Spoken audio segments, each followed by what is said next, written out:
सदस्य भाई आलोक नागर जी, कृष्णपाल यादव जी, भवराज जी, गौतम बुद्ध नगर के जिला अध्यक्ष प्रेम प्रधान जी,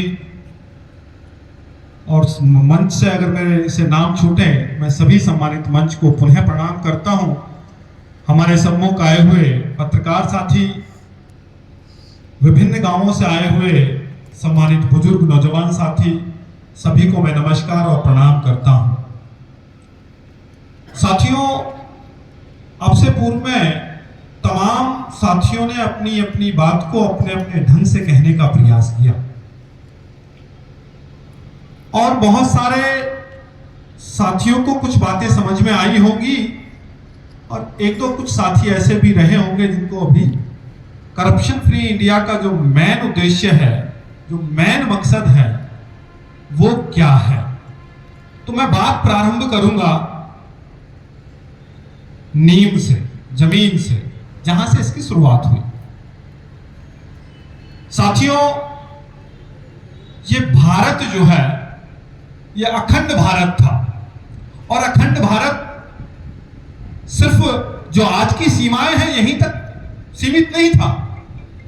ये ईरान से लेके इराक तक, अफगानिस्तान से लेके पाकिस्तान और बांग्लादेश, तमाम जो देश आज बने हैं वो सब भारत की सीमाओं में आते थे। इस देश में मुगल शासक आए, उन लोगों ने इस देश को तोड़ने का काम किया। उन लोगों से हमारे राजा महाराजा लड़ते रहे, इस देश को मुगलों से आजादी दिलाई। फिर उसके बाद ब्रिटिश सरकार यहां उसने अपना व्यापार करना प्रारंभ किया और ब्रिटिश सरकार ने अपनी जड़ें यहां स्थापित कर ली। भैया,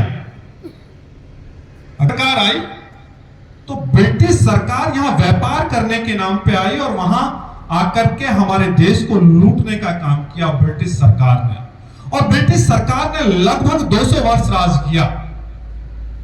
हमारे देश के जो क्रांतिकारी थे, हमारे देश के जो राजा थे, जो सम्राट थे, उन लोगों को लगा कि अगर भाई हम लोग चुप रहे तो जो भारत आज बचा है, भारत नाम सिर्फ हम किताबों में पढ़ने को या सुनने को मिलेगा। भारत की सीमाएं समाप्त हो जाएंगी अगर आज हम लोग खड़े नहीं हुए, अगर आज हम लोग लड़े नहीं, तो अपनी इस भारत मां की आन बान शान को नहीं बचा पाएंगे। तो कुछ पागल जिनको सिर्फ ब्रिटिश सरकार से इस देश को आजाद कराने की रट लगी हुई थी, वो हजारों और लाखों क्रांतिकारी आजादी की आग में कूद गए। ब्रिटिश सरकार के दांत खट्टे कर दिए। हम उस सिकंदराबाद क्षेत्र के लोग हैं,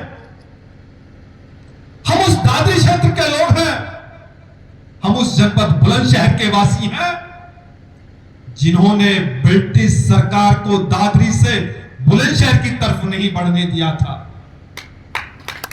हम राजा राम सिंह भाटी के वंशज हैं, हम मजलिस भाटी के वंशज हैं, हम राजा राव दरियाव सिंह नागर के वंशज हैं, हम वीर विजय सिंह पथिक के वंशज हैं, हम कोतवाल धन सिंह गुर्जर के वंशज हैं, हम महारानी लक्ष्मीबाई के वंशज हैं।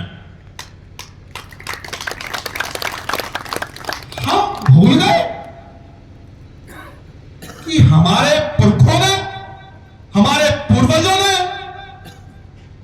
दादरी में अंग्रेजों से दाएं हटवा दी थी। वो ताकतवर कौन से हम लोग आते हैं?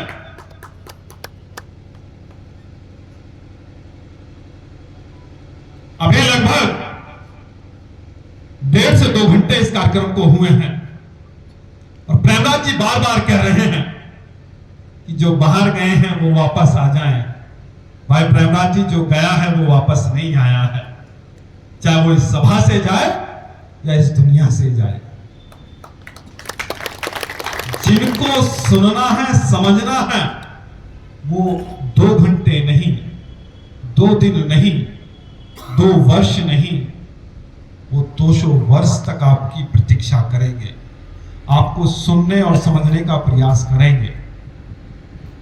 तो साथियों, वापस ब्रिटिश सरकार पे आता हूं। तो ब्रिटिश सरकार को हम लोगों ने उसकी जो गुलामियत थी, उसका जो तानाशाह रवैया था, वो हम लोगों को नहीं भाया और हम लोग लड़े और अंग्रेजों को खदेड़ने का काम भारत से हम लोगों ने किया। तो उस समय क्रांतिकारी था और उस क्रांतिकारी का नाम था वीर विजय सिंह पथिक उर्फ भूप सिंह राठी। और वह पागल क्रांतिकारी जिसका गांव इख्तियारपुर गुठावली आता है, उस क्रांतिकारी की सिर्फ एक लड़ाई थी आजादी में। जब वो ब्रिटिश सरकार से लड़ाई लड़ रहे थे तो उन्होंने लाहौर षड्यंत्र, जो केस 1915 में हुआ, उस लाहौर षड्यंत्र केस के वो मुख्य आरोपी रहे, लाहौर में जाकर के अंग्रेजों पे बम दागे। और उस लाहौर षड्यंत्र के मुख्य आरोपी के नाते उस समय की ब्रिटिश सरकार ने उनके ऊपर 15,000 रुपए का इनाम रखा था। आज की कीमत लगाएं तो 15 करोड़ बैठती है। 1916 में उनकी गिरफ्तारी हुई और उन्हें राजस्थान के टाटगढ़ के किले में नजरबंद कर दिया। लेकिन वो तो शेर था, उस शेर ने उस टाटगढ़ के किले की दीवारों को तोड़ करके वहां से अंग्रेजों की बंदिशों को तोड़ते हुए अपने देश को आजाद कराने के लिए चला गया। और राजस्थान में जाकर के शरण ली। तो जब वो टाटगढ़ के किले से फरार हुए तो उस समय जब जंगल जंगल भटक रहे थे तो जंगल में उनका सामना शेर से हुआ। अभी आप लोगों ने एक फिल्म देखी होगी, क्या नाम है उस फिल्म का? है तो सही, छावा। उस फिल्म में शेर को फाड़ देता है, तो फिल्म देखी आप लोगों ने। लेकिन पथिक जी ने शेर का सामना किया और उस शेर को मारने का काम किया। और जब वो थक गए उस शेर से लड़ते लड़ते और उसके प्राणों को निकाल दिया, तो जंगल में उस शेर को सिराना बना करके जंगल में सो गए। तो जब वहां से कुछ ग्रामीण गुजर रहे थे तो लोगों ने देखा ये तो कोई बहुत बड़ा विद्वान या कोई दिव्य शक्ति व्यक्ति है जो शेर को सिंहासन बना करके सो रहा है। जबकि असलियत यह थी कि उस शेर को तब तक उन्होंने मार दिया था और मरे हुए शेर पे सो रहे थे विजय सिंह पथिक। अब ये बात बता क्यों रहा हूं, वहां आना चाहता हूं। तो पथिक जी की लड़ाई अंग्रेजों से हुई और जब वो अंग्रेजों से लड़ते लड़ते समझे कि हम लोगों को जो देश की आम जनता है उसका शोषण ब्रिटिश सरकार से ज्यादा जो देश की छोटी रियासतें हैं वो ज्यादा शोषण कर रही हैं। ब्रिटिश सरकारों ने ठेका दे दिया लगान का, टैक्स वसूली का रियासतों को, और रियासत खाल उधेड़ती थी आम जनता का। तो उन्होंने कहा कि ये तो रियासतें हम लोगों का खून पी रही हैं। तो उन्होंने एक अंग्रेज उनका मित्र था जिसका नाम था हडसन से कहा कि तुम्हारी क्रूरता से अधिक तो रियासतदार राजाओं की क्रूरता हम लोगों के ऊपर है। तो उन्होंने कहा तुम एक अंग्रेजी में पुस्तक लिखो और उस पुस्तक को मैं ब्रिटिश में जाकर के प्रकाशित कराऊंगा और वहां की संसद में आपकी बात को कहूंगा। मात्र 2 सप्ताह में एक किताब को अंग्रेजी में वीर विजय सिंह पथिक जी ने लिखा और उनके मित्र हडसन ने ब्रिटेन में जाकर के उस किताब को प्रकाशित कराया और वहां की सरकार को बताया कि वहां भारत में ब्रिटिश की सरकार से ज्यादा जुल्म वहां की रियासतें कर रही हैं। और उसी दरमियान चल रहा था विजय सिंह पथिक जी के नेतृत्व में बिजौलिया किसान आंदोलन। गुलामियत का सबसे बड़ा और सफल आंदोलन सिर्फ और सिर्फ विजय सिंह पथिक के नेतृत्व में बिजौलिया किसान आंदोलन सफल हुआ, जिसमें 84 टैक्स किसानों के ऊपर लगते थे। उन 84 टैक्सों से आजादी वीर विजय सिंह पथिक उर्फ भूप सिंह राठी जी ने दिलवाई। और गांधी जी ने एक बार नहीं, अनेकों बार उनकी प्रशंसा की। एक बार महाराष्ट्र के वर्धा में मीटिंग चल रही थी, तो देश भर के लोग पहुंचे। तो जब विजय सिंह पथिक जी के परिचय का नंबर आया, तो स्वयं गांधी ने कहा, इनका परिचय नहीं, इनका काम बोलता है। यह वो पथिक है जिसने बिजौलिया किसान आंदोलन को सफल बनाया है। तो इस विजय सिंह पथिक को इस आज के कार्यक्रम में मैं जोड़ना इसलिए चाहता हूं कि जिस तरीके से पथिक जी ने रियासतों का विरोध किया, ब्रिटिश सरकार का विरोध किया और इस देश को आजाद कराया।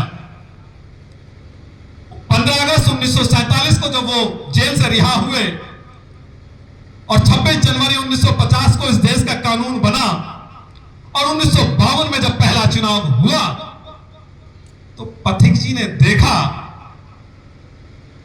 कि ये देश तो फिर गुलामियत की तरफ जा रहा है। जिन राजा रजवाड़ों से इस देश को आजाद कराया और लाखों क्रांतिकारी कुर्बान हो गए, अपने प्राण न्यौछावर कर दिए, ये तो जो पार्टियां बनी हैं, ये पार्टियां तो उन्हीं राजा रजवाड़े के राजकुमारों को टिकट दे रही हैं। और पहली जो लोकसभा और विधानसभा के चुनाव हुए, उनमें ज्यादातर राजा परिवारों के लोग विधानसभा और लोकसभा गए।